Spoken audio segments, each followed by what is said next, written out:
এইভাবে চিচিঙ্গা কারি রান্না করলে খেতে অসাধারণ লাগে।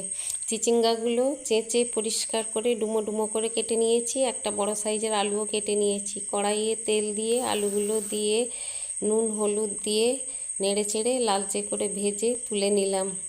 ওই একই তেলে কেটে রাখা চিচিঙ্গাগুলো দিয়ে নেড়ে চেড়ে লালচে করে ভেজে তুলে নিলাম। কড়াইয়ে কিছুটা তেল দিয়ে গোটা গরম মশলা, তেজপাতা, শুকনো লঙ্কা, জিরা, 1 পিঞ্চ হিং, 1 চামচ গ্রেট করা আদা দিয়ে নেড়ে চেড়ে একটা টমেটো কুচি, স্বাদ মতো লবণ, সামান্য চিনি, হলুদ গুঁড়ো, লঙ্কা গুঁড়ো, জিরে গুঁড়ো, ধনে গুঁড়ো, কাশ্মীরি লঙ্কার গুঁড়ো ও সামান্য জল দিয়ে কষিয়ে তেল ছেড়ে আসলে ভেজে রাখা সবজিগুলো দিয়ে নেড়ে চেড়ে 3 কাপ গরম জল দিয়ে দিলাম। আর দিয়ে দিলাম 3টে চেরা কাঁচা লঙ্কা।